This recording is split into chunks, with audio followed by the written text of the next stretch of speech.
convertir la casa del señor en un mercado. Es una vergüenza. Pero no lo digas. No. Te harán el mismo cambio en todos los puestos. Son 10 siglos y medio. Quédate 2, no 1, y el señor estará agradecido. ¡Buenos corderos, buenos corderos! Tienes que darme más. Toma el dinero y predica en otra parte. ¡Jerusalén! La que era ciudad fiel. La que estaba llena de justicia. Se ha convertido en una ramera. ¿No lo sabéis? ¿No lo habéis oído? ¿No se os ha dicho desde el principio? Eso en vuestra multitud de sacrificios a mí, dice el Señor. No me hagáis más ofrendas vanas.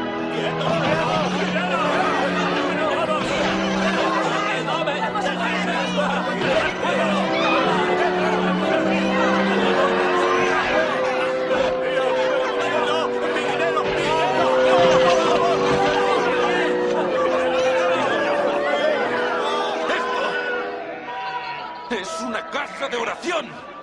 ¡Es un fraude! ¡Matémosle a pedrada! Y la habéis convertido en una guarida de ladrones. B. Checoslovaquia. 1.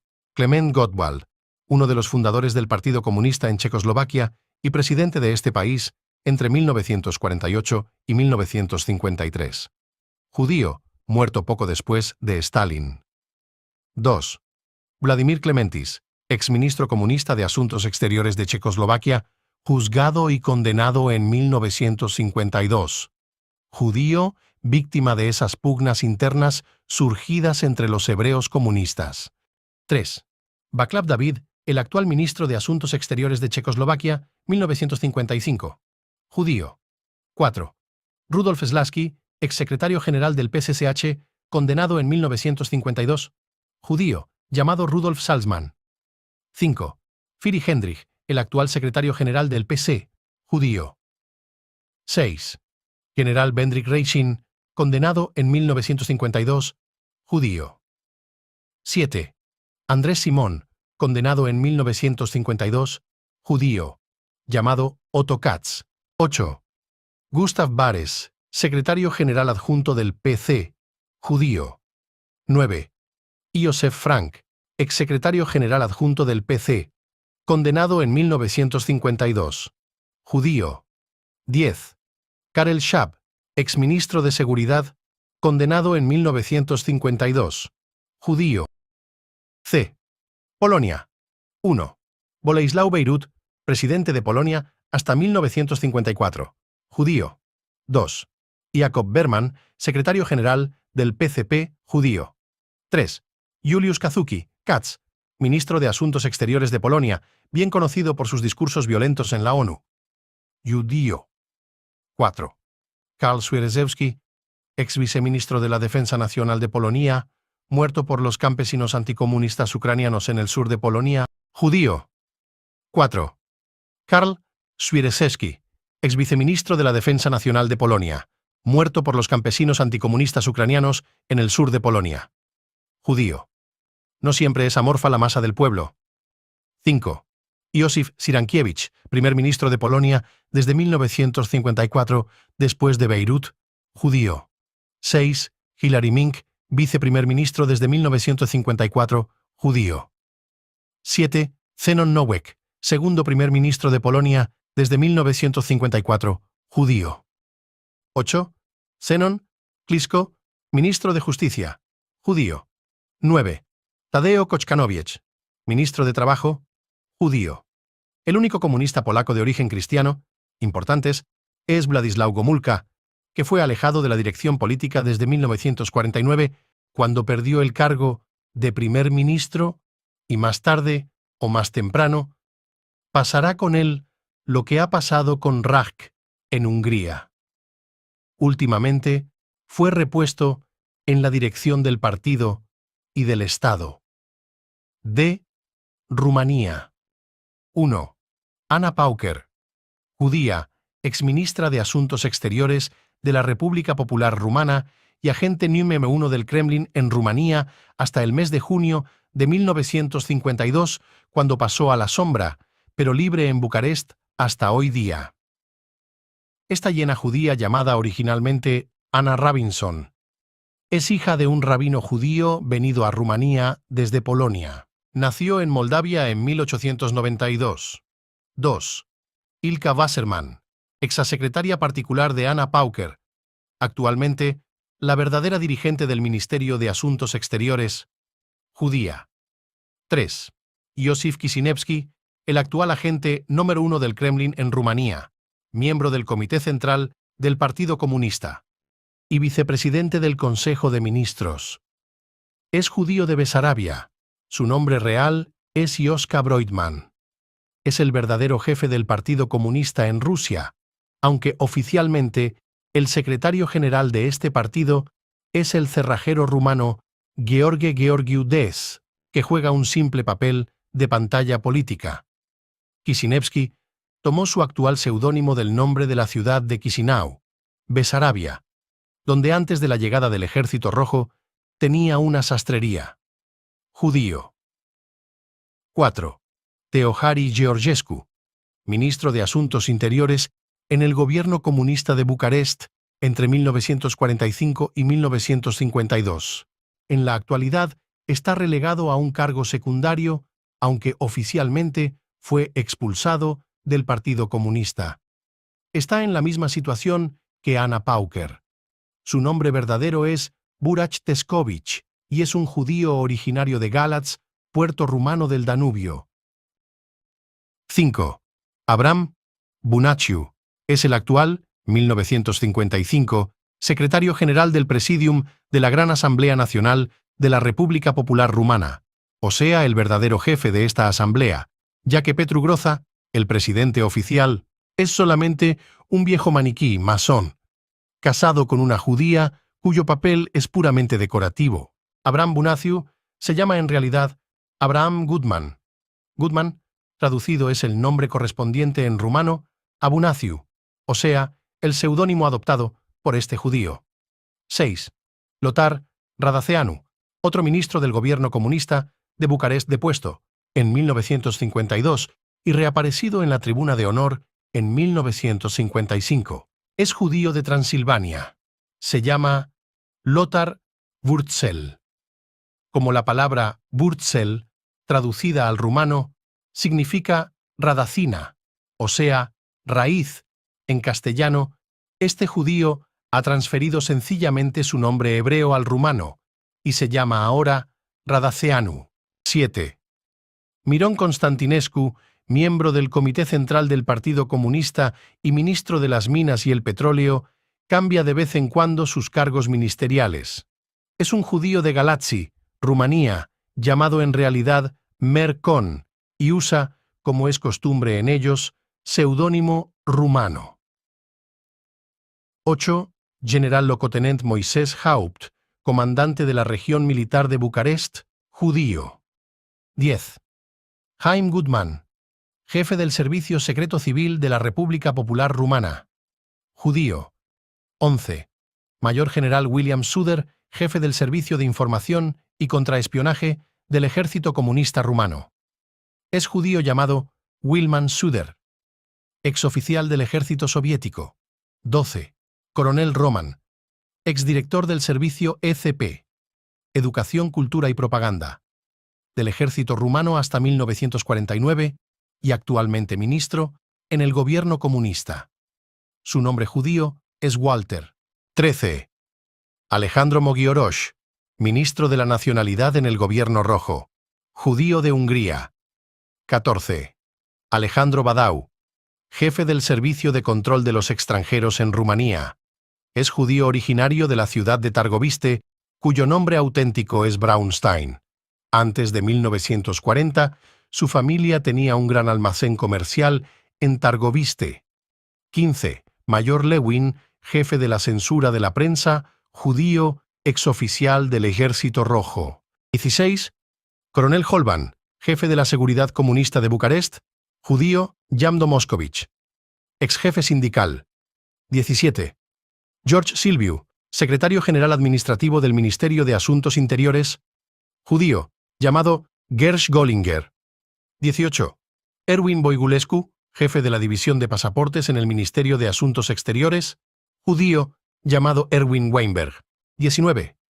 Gheorghe Apostol, jefe de la Confederación General del Trabajo de Rumanía, judío, llamado Gershwin. 20. Stupineanu, jefe del Servicio de Espionaje Económico, judío, llamado Stabnau. 21. Emmerich Stoffel, ministro de la República Popular Rumana en Suiza, judío de Hungría, especialista en cuestiones bancarias. 22.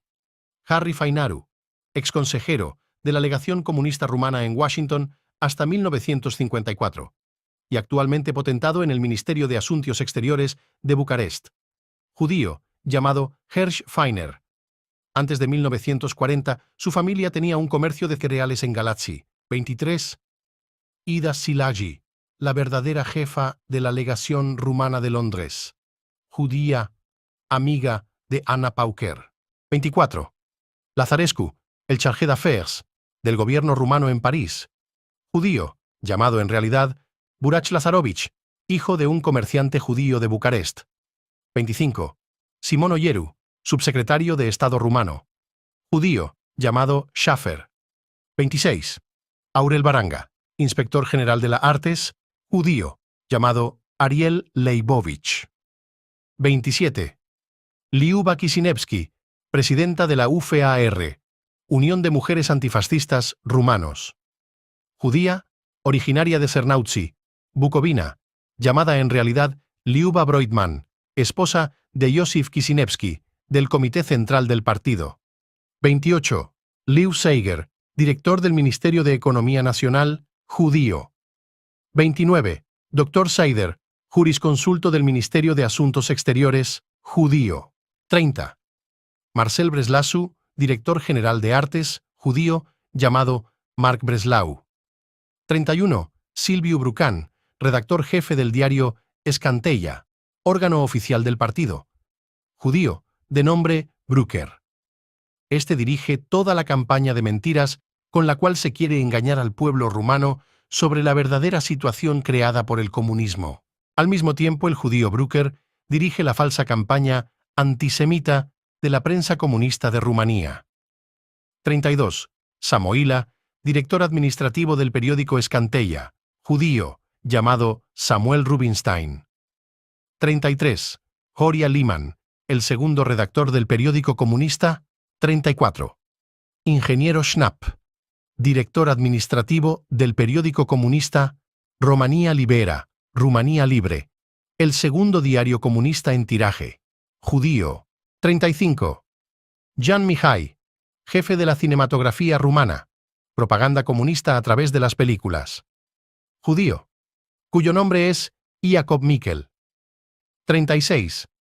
Alejandro Graur, director general de la Sociedad Rumana de Radiodifusión, totalmente al servicio del Partido Comunista. Es un profesor judío llamado en realidad Alter Brauer, originario de Bucarest. 37. Mijail Roller, actual presidente de la Academia Rumana, es un oscuro profesor judío totalmente desconocido antes de la llegada de los soviéticos a Rumanía. Hoy es presidente de nuestra academia y más aún ha escrito una nueva historia del pueblo rumano, falsificando las realidades históricas. 38. Profesor Weigel, uno de los tiranos judíos de la Universidad de Bucarest que dirige la depuración permanente de los estudiantes rumanos abiertamente hostiles al régimen comunista judío. 39. Profesor Levin Berkovich, otro tirano de la Universidad de Bucarest, que controla con sus agentes la actividad de los profesores rumanos y sus relaciones sociales. Judío, llegado de Rusia. 40. Silviu Iosifescu, el crítico literario oficial que ha censurado y cambiado la forma y el fondo de las poesías de nuestros mejores poetas como Eminescu Alexandri, Blautza, Karlova, etc., todos muertos hace decenas de años o más de medio siglo. Porque estas poesías no estaban en concordancia con las ideas marxisto-comunistas. Este asesino literario es judío, llamado en realidad Samoson Iosifovich. 41. Ioan Winter, el segundo crítico literario marxista del régimen, autor de un libro titulado El problema de la herencia literaria. Judío, de nombre Jacob Winter. Los tres exsecretarios de la Confederación General del Trabajo hasta 1950, o sea, Alejandro Senkovich, Misha Levin y Samas Riel, Servan, eran todos judíos. Yugoslavia. 1. El mariscal Tito, cuyo verdadero nombre judío es el de Josif Walter Weiss, originario de Polonia. 2. Moisés Pijade, secretario general del Partido Comunista y en realidad la eminencia gris del régimen, judío sefardita. 3. Kardelj, miembro del Comité Central del PC yugoslavo y ministro de Asuntos Exteriores. Judío de origen húngaro, llamado en realidad Kardail. 4. Ranković, miembro del Comité Central del PC yugoslavo y ministro de Asuntos Interiores. Judío austríaco, llamado antes Rankau. 5. Alejandro Bebler, miembro del Comité Central del PC y delegado permanente de Yugoslavia en la ONU. Judío austríaco. 6. Josa Wilfan, Joseph Wilfan, consejero económico de Tito, en realidad el dictador económico de Yugoslavia, judío de Sarajevo. Como en Yugoslavia no había tantos judíos como en otros países, encontramos mayor número de nacionales en el gobierno comunista de su país, pero siempre en puestos secundarios, porque los principales dirigentes, antes señalados, son los que en realidad dominan totalmente el gobierno yugoslavo. Numerosos autores católicos han realizado estudios estadísticos que también demuestran que el comunismo es obra judía. En el libro La guerra oculta, de Malinsky y de Ponchins, edición italiana, Milán, 1961, recientemente publicado, se incluye un apéndice de Monseñor Juin con datos estadísticos muy reveladores al respecto. Es importante también el estudio sobre la materia aparecido en Roma con el título La Rivoluzione Mondiale e gli Ebrei, la Revolución Mundial y los Hebreos, publicado por la revista de los jesuitas en esta ciudad, titulada Civiltà Católica, en el opúsculo 1761 del año de 1922. Capítulo 4. Los financieros del comunismo. La judería internacional tiende en conjunto al socialismo comunista de Marx, realizado por ellos actualmente en la Unión de Repúblicas Socialistas Soviéticas y en todos sus satélites, porque el comunismo es la meta inmediata de sus aspiraciones de dominación mundial y de poder omnímodo sobre todos los pueblos de la Tierra. Siempre han manifestado tal criterio y desde el principio han tendido conjuntamente a este fin. Este resultado final comunista es concebido por todos los judíos como su propia meta con una absoluta unanimidad, aunque muchas personas no judías, defectuosamente informadas o intencionalmente engañadas, piensen que el gran número de judíos multimillonarios que hay en el mundo y que incluso dominan las finanzas mundiales, tienen que estar situados frente a esa tendencia que trata de arrebatarles sus riquezas. A simple vista, nada más lógico que pensar en un acaudalado financiero, en un rico comerciante o en un importante industrial como el enemigo natural más acérrimo del comunismo, pero si los industriales, comerciantes o financieros son judíos, no habrá la menor duda de que serán también comunistas, ya que el socialismo comunista de Marx ha sido creado y realizado por ellos no para perder los bienes que poseen, sino para adueñarse de todos los demás que aún no les pertenecen y acaparar en sus manos toda la riqueza mundial que, según su sentir, detentan indebidamente todos los que no son de la raza israelita. El conocido escritor Werner Sombart dice: el principal carácter de la religión judía consiste en que es una religión que no tiene que ver con el más allá, una religión, por decirlo así, única y esencialmente terrestre. Si Dios quiere castigar o recompensar, no puede hacerlo más que en vida del hombre.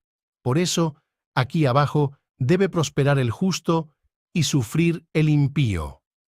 Es inútil insistir sobre las diferencias que se deducen de esta oposición entre las dos maneras de ver tocante a las actitudes respectivas del judío piadoso y del cristiano piadoso con respecto a la adquisición de las riquezas. Mientras el cristiano piadoso, que se había hecho culpable de usura, está atormentado en su lecho de muerte por las torturas del arrepentimiento y estaba dispuesto a renunciar a cuanto poseía porque el bien injustamente adquirido le abrasaba. El judío piadoso, llegado al término de la vida, miraba con complacencia las arcas y cofres llenos hasta crujir, en donde estaban acumulados los cequíes, moneda, descontados durante su larga vida sobre los pobres cristianos y también sobre los pobres musulmanes. Espectáculo en el que su corazón piadoso podía regocijarse, porque cada perrilla de interés que estaba allí encerrada era como un sacrificio ofrecido a su Dios.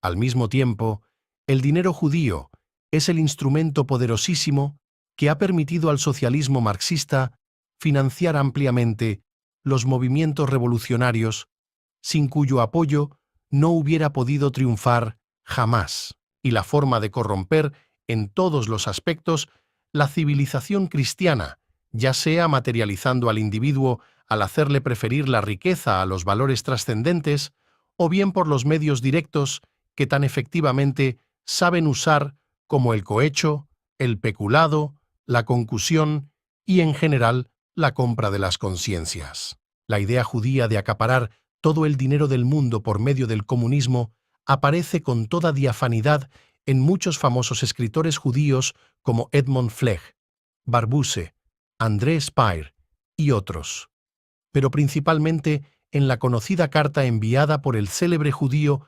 neomesianista Baruch Levi a Karl Marx, descubierta en 1888 y publicada por primera vez en ese mismo año. Su texto es el siguiente: el pueblo judío, tomado colectivamente, será él mismo su Mesías.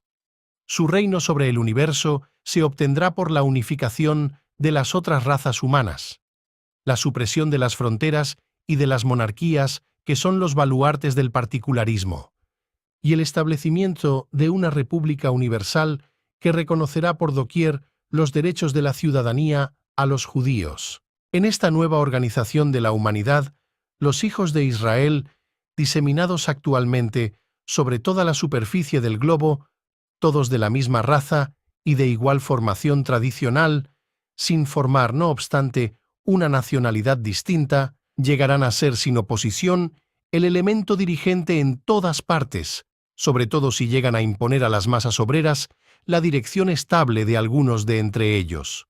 Los gobiernos de las naciones, al formar la República Universal, pasarán todos sin esfuerzo a manos de los israelitas a favor de la victoria del proletariado. La propiedad individual podrá entonces ser suprimida por los gobiernos de raza judía que administrarán en todas partes la fortuna pública. Así se realizará la promesa del Talmud que cuando los tiempos del Mesías hayan llegado, los judíos tendrán bajo sus llaves los bienes de todos los pueblos del mundo. De acaparamiento económico, es perfectamente natural que veamos a los más ricos financieros y a los banqueros más importantes del mundo financiar las revoluciones comunistas. Y no es difícil, teniendo en cuenta los datos citados, aclarar una situación que superficialmente parecería paradójica y absurda al contemplar siempre unidos a los más acaudalados judíos del mundo con los dirigentes israelitas de los movimientos comunistas. Si las explicaciones de los más connotados judíos son suficientes para mostrarnos esta estrecha relación con claridad meridiana, más ilustrativos son los hechos tan notorios que nos permiten borrar hasta el más leve resquicio de incertidumbre. Después de la derrota francesa de 1870 y la caída del imperio de Napoleón III, los marxistas, dirigidos desde Londres por Karl Marx, se adueñaron de París el 18 de marzo de 1871 por más de 2 meses, con apoyo de la Guardia Nacional, que se había constituido en un organismo armado totalmente dependiente de la Internacional marxista. Cuando la Comuna no pudo resistir el ataque de las tropas del gobierno que tenían su sede en Versalles, y al considerar los comunistas segura su derrota, se dedicaron al robo, al asesinato y al incendio para destruir la capital de acuerdo con la consigna dada anteriormente por Clausewitz en 1869. Nosotros o nada. Yo os afirmo, París será nuestro o no existirá más. En esta ocasión quedó claramente manifiesta la complicidad de los banqueros judíos franceses con los comunistas, al constatar, como lo señala Salluste en su libro Les origines secrètes du bolchevisme, que Rothschild, por una parte, hacía presión en Versalles ante Thiers para evitar una acción decidida del ejército en contra de los comunistas marxistas, hablando de posibles entendimientos y acomodos con el Comité Central de los Federados marxistas, y por otra parte, gozaba de una total impunidad tanto en su persona como en sus bienes en la ciudad de París, sumida en un espantoso y sangriento caos. A este respecto, nos dice Salluste en su obra citada, Pag. 137. Emeso de Rothschild es cierto que tenía buenas razones para creer posible la conciliación. Su chalet de la calle Saint-Florentin estaba protegido día y noche por un piquete de federados marxistas, encargados de evitarle cualquier depredación, piquete que estuvo renovándose durante 2 meses, hasta el momento en que la gran barricada que se levantaba a 2 pasos de ahí fue tomada por las tropas de Versalles. Cuando los rehenes eran fusilados, cuando los más bellos palacios de París ardían y millares de franceses morían víctimas de la guerra civil, es curioso constatar que la protección acordada por los comunistas al gran banquero judío no cesó por un momento. Otro ejemplo acaecido ya en nuestro siglo, mencionado por Esteban J. Anamalani en su obra Comunismo y Judaísmo, es el siguiente. En 1916, el teniente general del ejército imperial ruso, A. Nechbolodov, transcribe una información secreta de uno de los agentes del Estado Mayor con fecha 15 de febrero de ese año, recibida en el Estado Mayor del Generalísimo ruso en los siguientes términos. El Partido Revolucionario Ruso en Norteamérica ha determinado llegar a los hechos. En consecuencia, de un momento a otro, se pueden esperar revueltas. La primera reunión secreta, que señala el principio en la era de los actos de violencia, se verificó el lunes por la tarde del 14 de febrero en el East End de Nueva York. Debían reunirse 62 delegados, de los cuales 50 eran veteranos de la Revolución de 1905 y los demás, miembros nuevos. La mayor parte de los asistentes eran judíos, y entre ellos muchos eran gente instruida, como doctores, publicistas, etc. También se encontraban entre ellos algunos revolucionarios de profesión. Los comienzos de esta primera reunión fueron casi totalmente dedicados a examinar los medios y posibilidades de hacer en Rusia una gran revolución. El momento era de los más favorables. Se dijo que el partido acababa de recibir de Rusia informes secretos, según los cuales la situación era del todo propicia, porque ya estaban concluidos todos los acuerdos preliminares para una sublevación inmediata. El único obstáculo serio era la cuestión del dinero, pero apenas se hizo esta observación, contestaron inmediatamente algunos miembros que eso no debía suscitar ninguna duda, porque en el momento que se necesitare, darían sumas considerables personas que simpatizaban con el movimiento para libertar al pueblo ruso, y a este propósito se pronunció repetidas veces el nombre de Jacobo Schiff, acaudalado banquero judío. A principios de 1919, el Servicio Secreto de Estados Unidos de Norteamérica entregó al alto delegado de la República Francesa darían sumas considerables personas que simpatizaban con el movimiento para libertar al pueblo ruso, y a este propósito se pronunció repetidas veces el nombre de Jacobo Schiff, acaudalado banquero judío.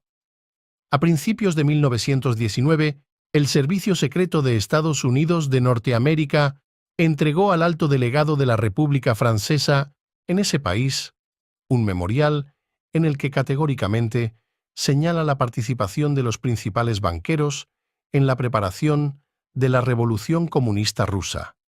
7, 618, 6. Nombramientos 12, S. R. 2. Transmitido por el Estado Mayor II del Ejército II. Despacho. En febrero de 1916 se supo por primera vez que en Rusia se estaba fomentando una revolución. Se descubrió que las personas y firmas bancarias que se mencionan estaban complicadas en esta obra de destrucción. 1. Jacob Schiff, judío. 2. Kuhn, Loeb & Co., firma judía. Dirección: Jacobo Schiff, judío. Felix Warburg, judío. Otto Kahn, judío. Mortimer Schiff, judío. Jerónimo H. Hanauer, judío. 3. Guggenheim, judío. 4. Max Breitung, judío. A principios de 1917, el poderoso banquero Jacobo Schiff comenzó a proteger a Trotsky, judío y francmasón, cuyo verdadero nombre es Bronstein. La misión que se le encomendaba era dirigir en Rusia la revolución social. El periódico de Nueva York Forward, cotidiano judío y bolchevista, también le protegió con el mismo objeto. También le ayudaban financieramente los grandes bancos: Casa Judía Max Warburg de Estocolmo, el sindicato Westfalien Renan por el judío Olef Ashberg de la Nie Banken de Estocolmo y por Zhivotovsky, judío. La firma judía Kuhn, Loeb & Co. está en relación con la sindical Westfalien Renan, firma judía de Alemania. Lo mismo que los hermanos Lazar, Casa Judía de París, lo está con la Günzburg, Casa Judía de Petrogrado, Tokio y París. Si observamos además que todos los asuntos se resuelven también con las casas judías Speyer & Co. de Londres, Nueva York y Frankfurt-sur-le-Main, y lo mismo con las casas Nie Banken, que es la encargada de los negocios judíos bolchevistas de Estocolmo, podremos deducir que la relación que tiene la banca con todos los movimientos bolchevistas debe pensarse que en la práctica representa la expresión verdadera de un movimiento general judío y que ciertas casas de banca judías están interesadas en la organización de esos movimientos. En el folleto de Esdebamonde vuelvo a encontrar más sobre la banca Kuhn & Co. Jacob Schiff era un israelita de origen alemán. Su padre, que vivió en Frankfurt, fue en esa ciudad un modesto corredor de la casa Rothschild.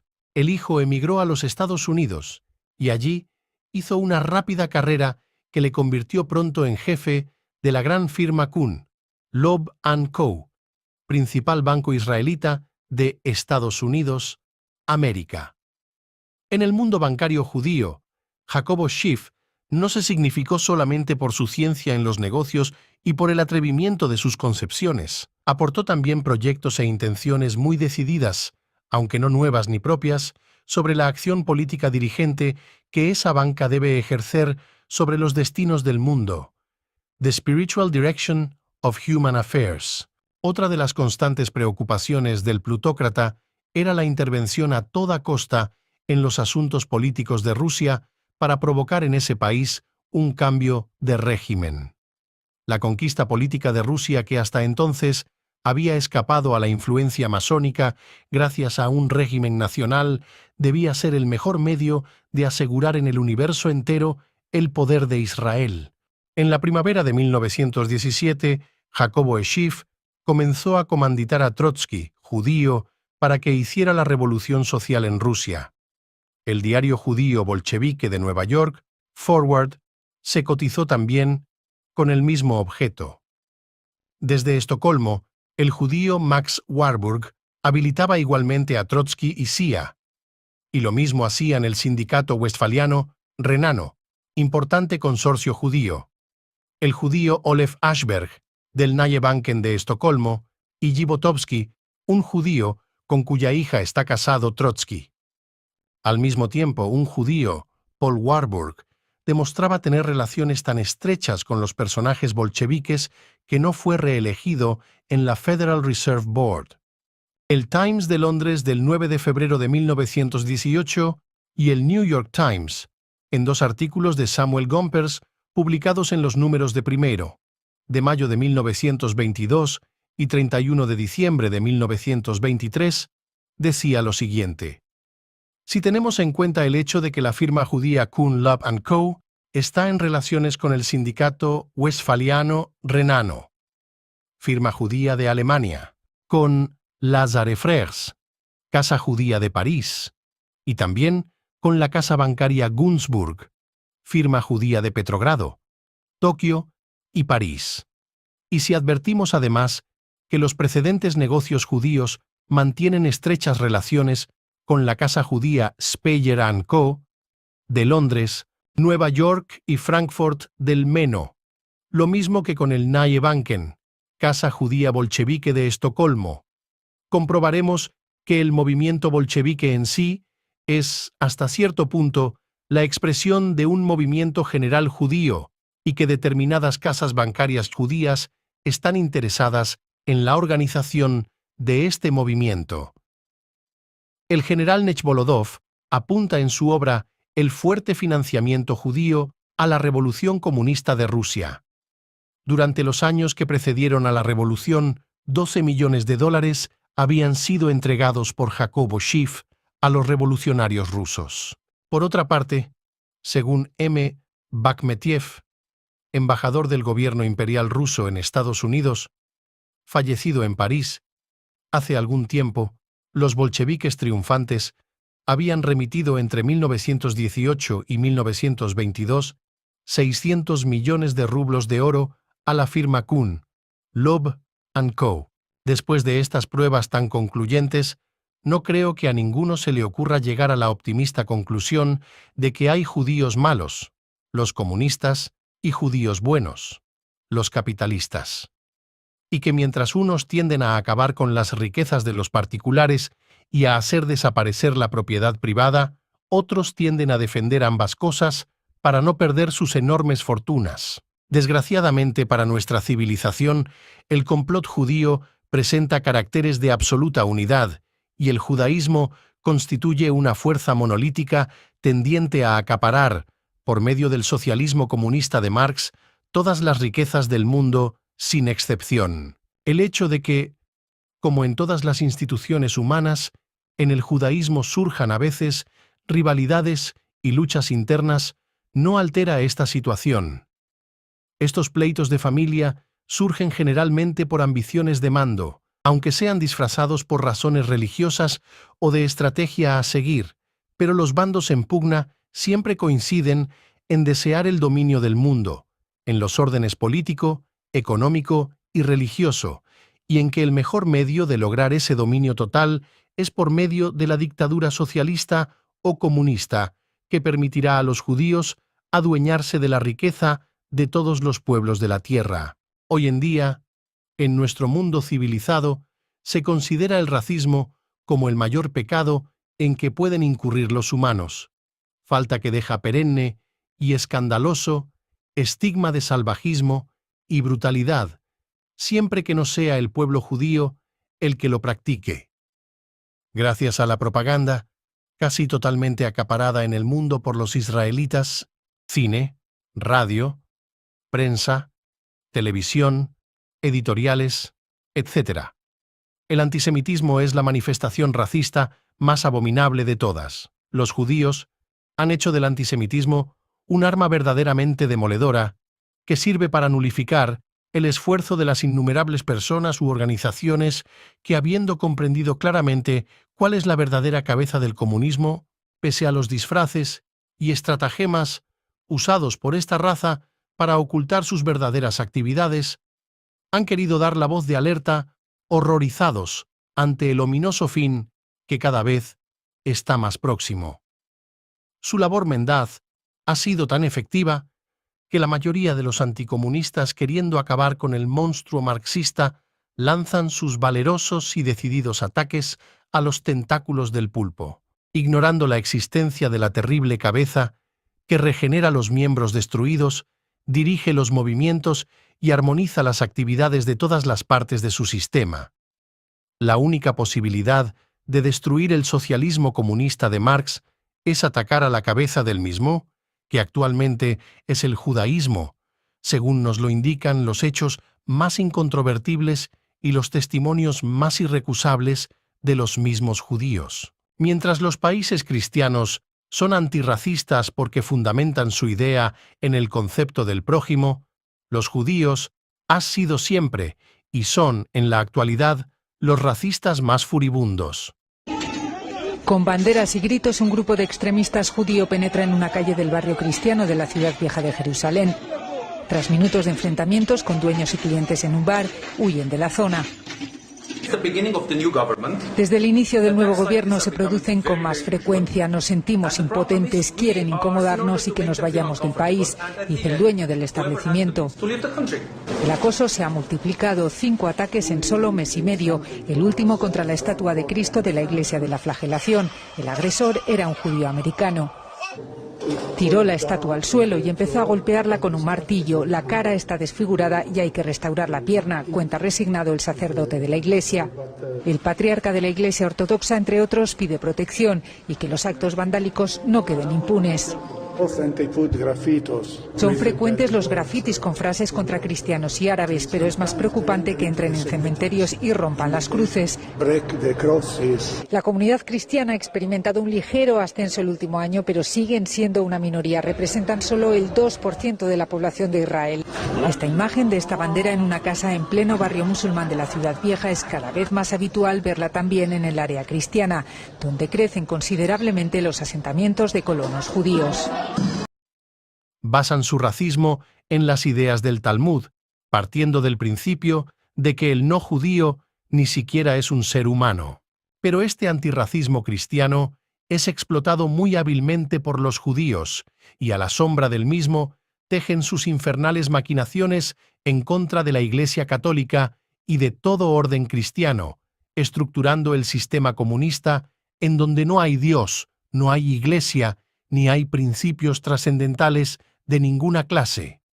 En cuanto son atacados, se quejan con clamorosas lamentaciones, presentándose como víctimas del racismo inhumano, con el fin de paralizar cualquier labor de defensa que se oponga a sus ataques destructores. Sin embargo, la verdadera defensa contra el comunismo, que forzosamente tiene que dirigirse contra los judíos, contra la cabeza, no puede considerarse de ningún modo como una pecaminosa manifestación de un sentimiento de aversión a una raza determinada, ya que el criterio de discriminación racial es totalmente ajeno a nuestra cultura y a nuestros principios cristianos, pero no se puede soslayar un problema de tanta gravedad y trascendencia por el solo hecho de temer el calificativo de antisemita que sin duda caerá sobre cualquiera que comprenda la situación actual del mundo. No se trata, pues, de luchar contra una raza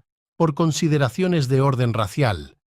Si el problema se nos plantea actualmente en estos términos, la culpa es exclusivamente de los judíos que no nos dejan lugar a escoger con su racismo a ultranza su absoluto desprecio por todos los que no son de su raza y sus ansias de dominación mundial. Para los católicos en particular y para el mundo civilizado en general, que todavía cree en los principios axiológicos y en los valores trascendentes, la planeación no puede ser más sencilla, puesto que se trata de un problema de legítima defensa, perfectamente aceptado en el orden moral y jurídico, ya que el nítido dilema que nos presenta el judaísmo es dominación judía comunista o exterminio. Capítulo 5. Testimonios judíos. Los mismos judíos. No obstante, su hermetismo acostumbrado e incluso a pesar de sus tácticas de engaño y ocultamiento, que han logrado permanecer generalmente en la oscuridad para no revelar su plan comunista de conquista mundial, han sufrido algunos momentos de debilidad llevados por el optimismo o el excesivo júbilo ante la contemplación de sus éxitos, que han provocado en determinadas ocasiones algunas declaraciones indiscretas sumamente ilustrativas. Cadmi Cohen, prestigiado escritor judío, señalaba: en lo concerniente a los judíos, su papel en el socialismo mundial es tan importante que no puede pasar en silencio. No basta recordar los nombres de los grandes revolucionarios judíos de los siglos XIX y XX, como los Carlos Marx, Lassalle, Kurt Eisner, Bala Kun, Trotsky y Leon Blum, para que aparezcan así los nombres de los teóricos del socialismo moderno. ¿Qué confirmación brillante no encuentran las tendencias de los judíos en el comunismo fuera de la colaboración material, en organizaciones de partidos, en la aversión profunda que un gran judío y gran poeta, Enrique Heine, sentía por el derecho romano, y las causas subjetivas, las causas pasionales de la rebelión de Rabbi Akiva y Bar Kokhba del año 70 y 132 después de Jesucristo contra la paz romana y el derecho romano, comprendidas y sentidas subjetiva y pasionalmente por un judío del siglo XIX que aparentemente no había conservado ningún lazo con su raza.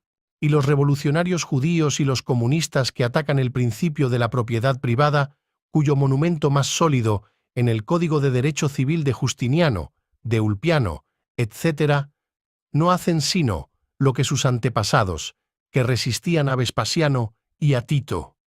En realidad, son los muertos que hablan. El blasfemo escritor judío, Alfredo Nozick, nos dice: el socialismo y el mosaísmo de ninguna manera se oponen, sino por el contrario, entre las ideas fundamentales de ambas doctrinas hay una conformidad sorprendente. No debe desviarse más el nacionalismo judío del socialismo como de un peligro que amenaza su ideal, que el socialismo judío del mosaísmo, pues ambos ideales paralelos se han de realizar en el mismo camino.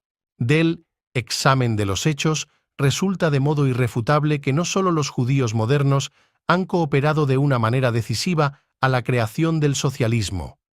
Sus propios padres ya eran los fundadores del mosaísmo.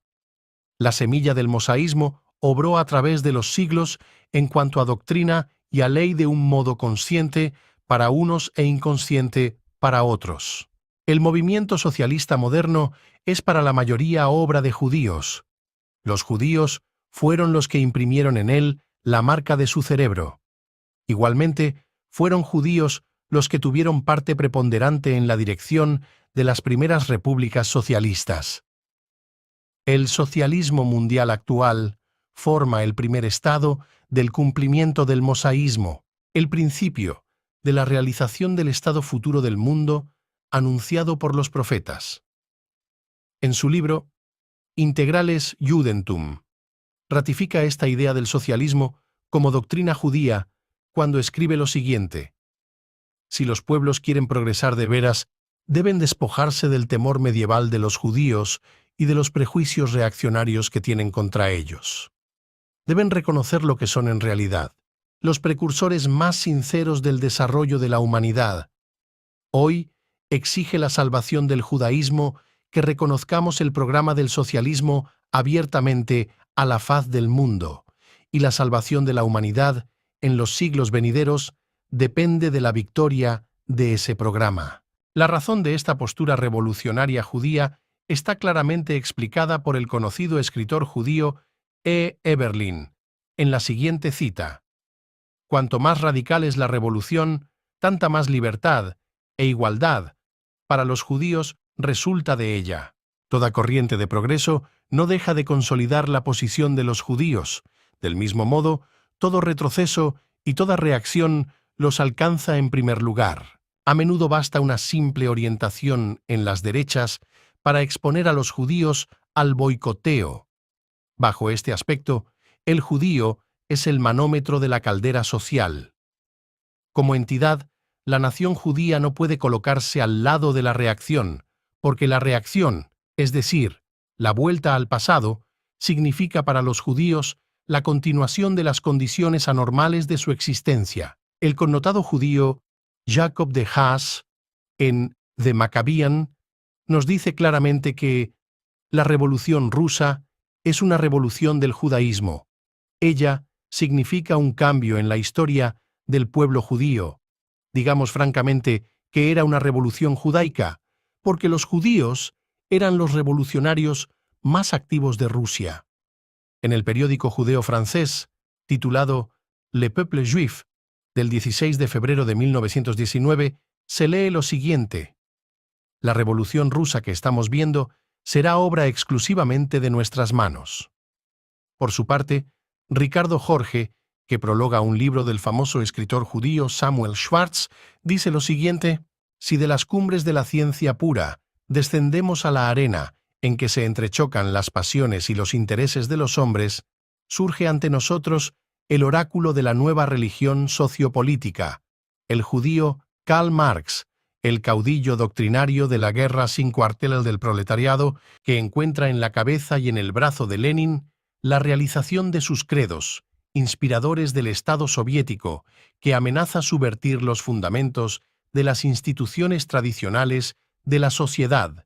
Asimismo, otro judío, Hans Gogen, en Die politische Idee, afirma que el socialismo de Marx es el fin de nuestras aspiraciones.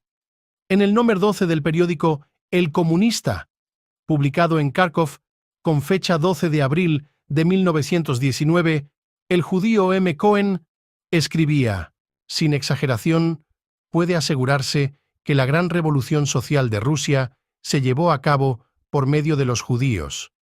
Cierto es que en las filas del Ejército Rojo hay soldados que no son judíos, en cuanto toca a los soldados rasos, pero en los comités y en la organización soviet, como los comisarios, los judíos llevan con valor a las masas de proletariados rusos ante la victoria. Al frente de los revolucionarios rusos iban los alumnos de la escuela rabínica de Lidia. Triunfó el judaísmo sobre la espada y el fuego, mandando con nuestro hermano Marx, que es el encargado de cumplir con lo que han mandado nuestros profetas, elaborando el plan conveniente por medio de las reivindicaciones del proletariado. Todas estas frases aparecen en el periódico judío Heint de Varsovia del 3 de agosto de 1928.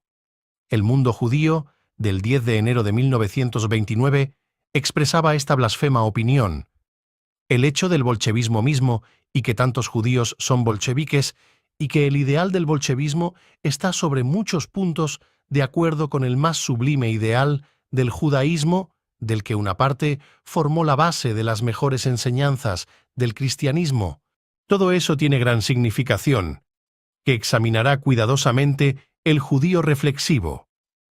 Para no extendernos demasiado, citaremos por último las referencias que hace orgullosamente el israelita Paul Sokolovsky en su obra titulada Die Versandung Europäas, en las que se vanagloria del papel preponderante que jugaban los judíos en la Revolución rusa, dando detalles de las claves que usaban para comunicarse entre ellos, incluso por medio de la prensa, sin llamar la atención de las autoridades, y de cómo repartían la propaganda comunista que elaboraban por medio de los niños judíos, a los que entrenaban cuidadosamente en sus colonias para estos menesteres. Este odio infernal, judeo-comunista, principalmente manifestado hacia la civilización cristiana, no es meramente gratuito, sino que tiene sus causas muy hondas, que pueden apreciarse con claridad en este párrafo del Sefer HaZohar, libro sagrado del judaísmo moderno que se transcribe y que representa el sentir de todos los judíos. Yeshú, Jesús, Nazareno, que ha apartado al mundo de la fe del santo, que bendito sea, será juzgado eternamente en esperma hirviente. Su cuerpo es reconstituido todos los viernes por la tarde, y al amanecer del sábado es arrojado en la esperma hirviente. El infierno se consumirá, pero su castigo y sus tormentos no acabarán nunca. Yeshu y Mahoma son esos huesos impuros de la carroña de que dice la Escritura: los arrojaréis a los perros. Son la suciedad de perro que mancha, y por haber seducido a los hombres, los han arrojado al infierno, de donde no saldrán jamás. Segunda parte: el poder oculto de la masonería. Capítulo 1. La masonería. enemiga de la Iglesia.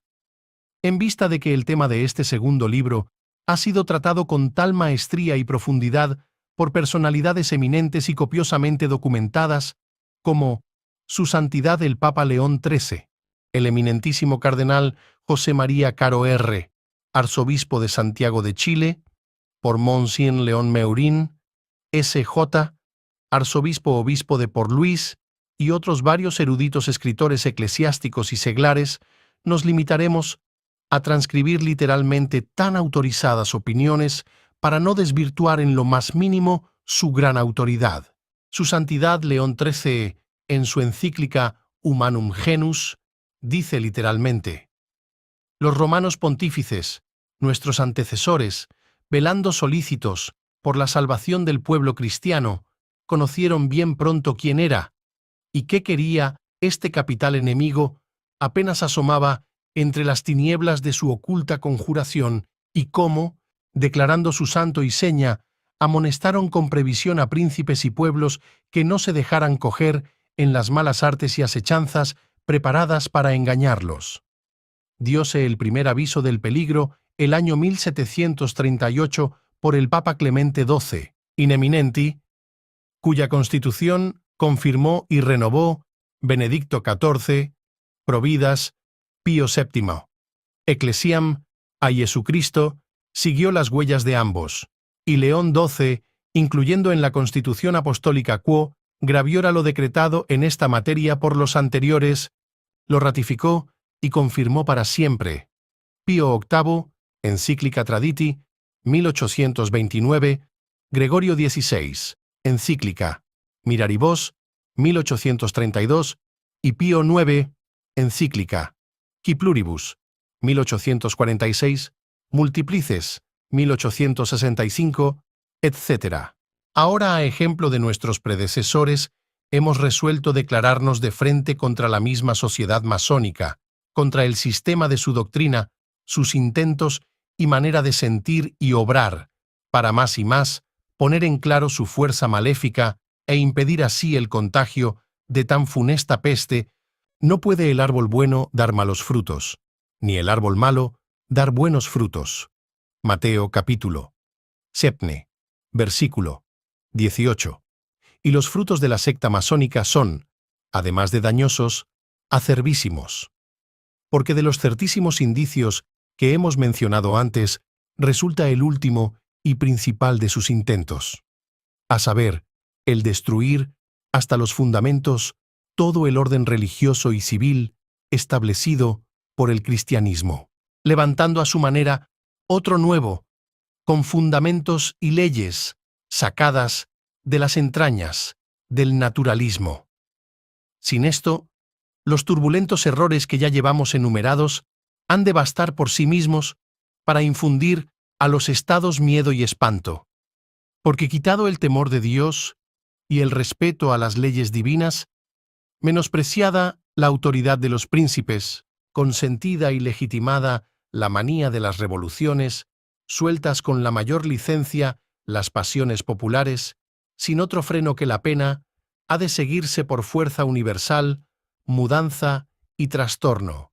Y aún precisamente esta mudanza y trastorno es lo que muy de pensado maquinan y ostentan de consuno muchas sociedades de comunistas y socialistas, a cuyos designios no podrá decirse ajena la secta de los masones, como que favorecen en gran manera sus intentos y conviene con ellas en los principales dogmas. Sea como quiera, ante un mal tan grave y ya tan extendido, lo que a nos toca, venerables hermanos, es aplicarnos con toda el alma en busca de remedios.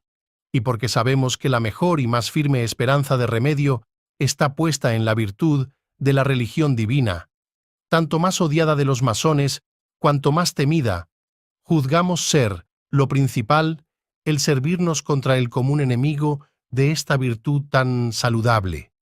Así que todo lo que decretaron todos los romanos pontífices, nuestros antecesores, para impedir las tentativas y los esfuerzos de la secta masónica, cuanto sancionaron para alejar a los hombres de semejantes sociedades o sacarlos de ellas, todas y cada una de estas cosas damos por ratificadas y las confirmamos con nuestra autoridad apostólica.